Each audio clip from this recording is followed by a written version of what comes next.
Unit 10, problem post number 4, projectile motion.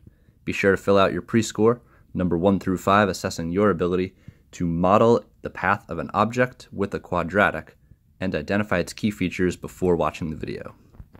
This video's guest of honor will be a shaman with a stick. We are pretty zoomed in. Let's zoom out. All right, Mr. Shaman, you're going to model some objects that are flying through the air. Okay, the path of a launched object can be modeled with the quadratic h of t. And we want to make a basic sketch of this quadratic. So what we want to do first is use our calculator to enter in the function.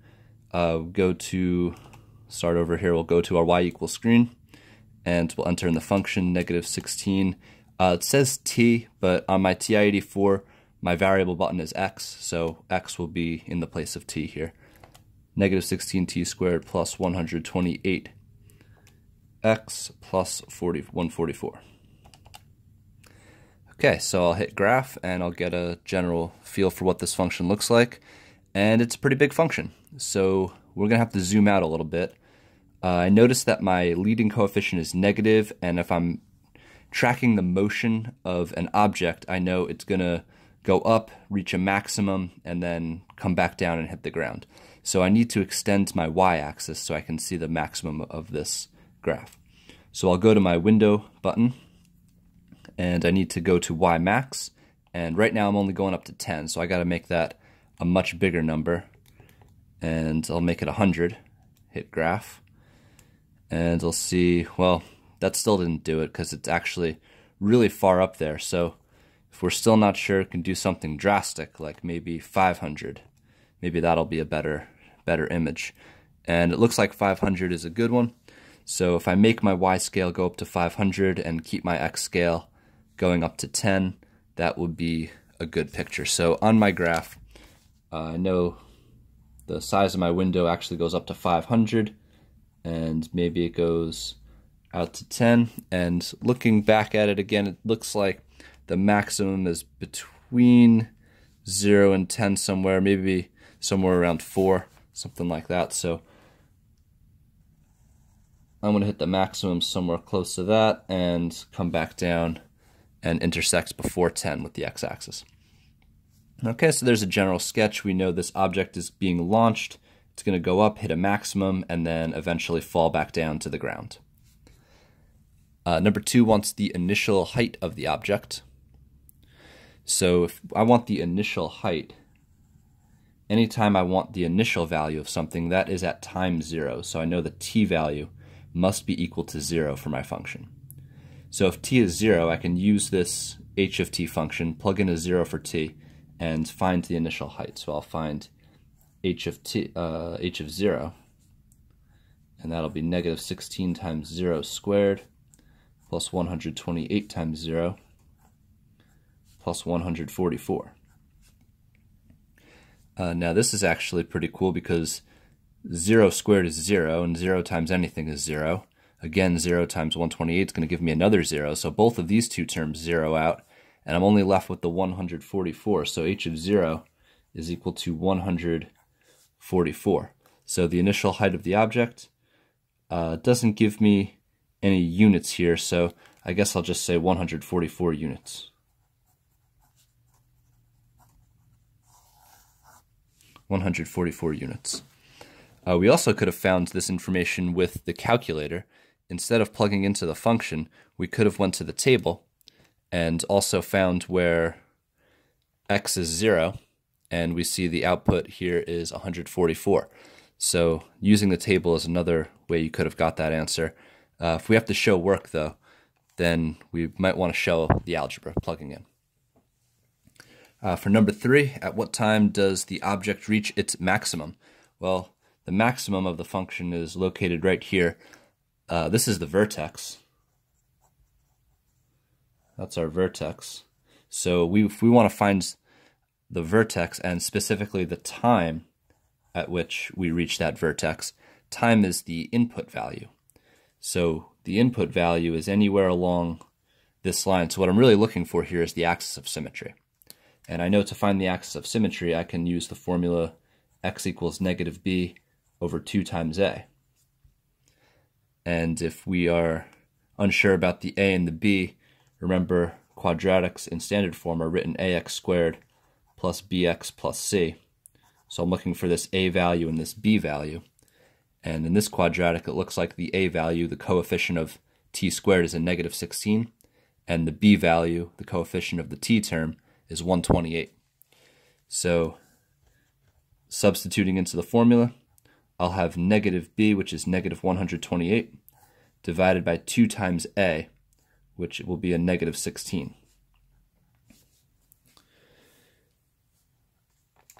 Just to go over a common mistake on the calculator, if you're trying to type this in as you see it, you just have to make sure you're using your parentheses properly. So I'm going to put the 128 first, divided by, now I'm dividing by this entire quantity, 2 times negative 16. So I'm going to put that whole quantity in parentheses, 2 times negative 16.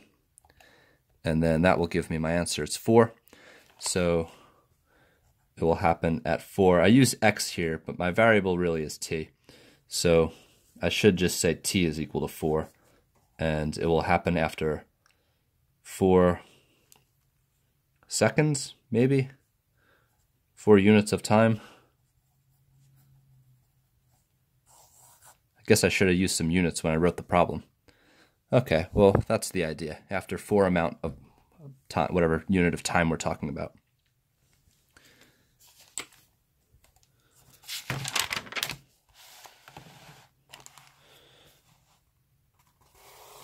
Okay, number 4 wants to know what the maximum height the object reaches. Well, on the previous page, we found the equation of the axis of symmetry, t equals 4. And the vertex really is what the maximum height was, as I pointed to on the previous page. So really, we're trying to find the vertex now, which is the output value. So if I know t is equal to 4, I want to find h of 4. So h of 4 will tell me what the height is after 4 amount of time. So negative 16 times 4 squared plus 128 times 4 plus 144. Now again, you can go to your calculator, type all this in and get the answer, but anytime you're given an input, it might just make more sense to check the table, so I'm going to do that. Back to my table of values, I want to go to my input value of 4, and it looks like the maximum height is 400. So if I were to type all of that in, I would get a 400, so here it is.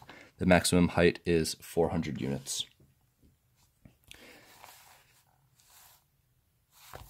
Number 5, when does the object hit the ground? Now, so if I want to know when it hits the ground, looking at my graph, that's going to be at this spot right here. So really, I'm looking for the root or the x-intercept, the solution to the quadratic.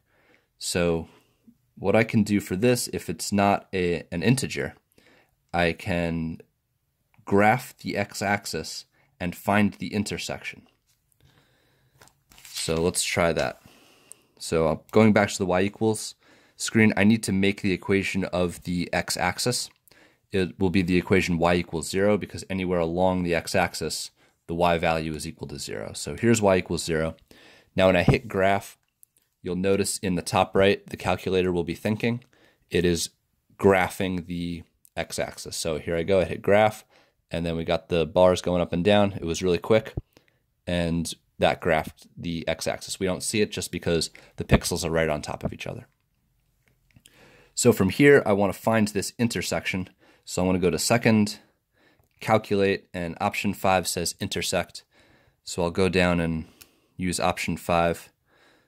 If I move along my quadratic here, eventually I will loop around to the root. Sometimes it's a little bit hard to see. If that's the case, we could always extend the window in the negative y direction. So if I wanted to get a better picture so it's not on top of the words here, I could maybe change this to negative 100. And then now I just have a little bit more room so I can see. And then second calc, second Calc 5, and I'm going to switch over to the y equals 0 line. It's faster to move in a straight line rather than over the quadratic. And then I'll go and highlight the area. It's going to ask me some questions here. First curve, enter. Second curve, enter. Guess, enter. And it looks like it is an integer after all. X equals 9, so after 9 seconds maybe, or however many, whatever your unit of time is, after 9 amount of time, that's where it will finally hit the ground. So the object will hit the ground at t equals 9.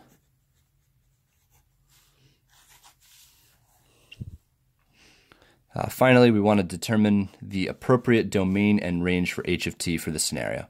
So usually the domain of a quadratic, well actually all the time the domain for a quadratic is all the real numbers from negative infinity to positive infinity.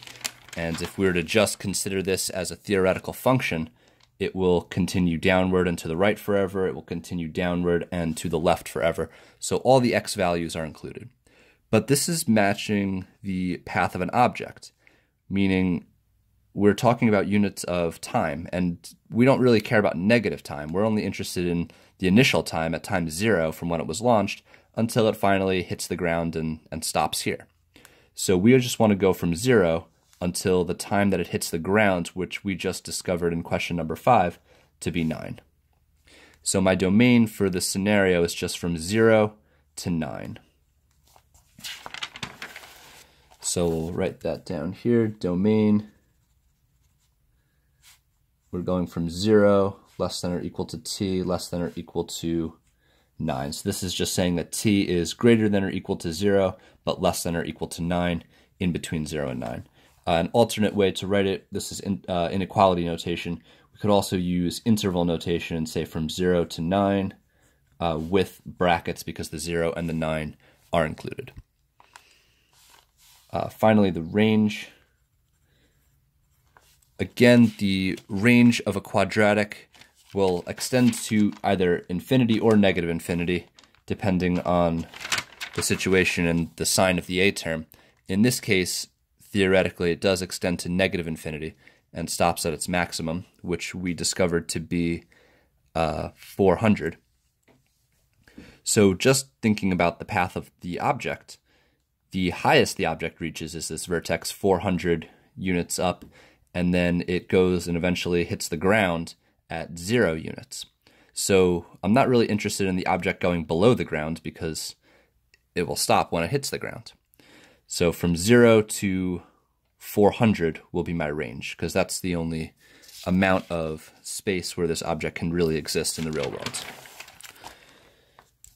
So my range, I'm using h of t this time, so I'm going from 0 less than or equal to h of t less than or equal to 400. And remember, we know this was 400 when we calculated the maximum height in number 4. So again, this could also be written in interval notation using brackets because these values are included from 0 to 400. So we have successfully graphed and stated some key features of the quadratic, modeling the launched object. Be sure to fill out a post score.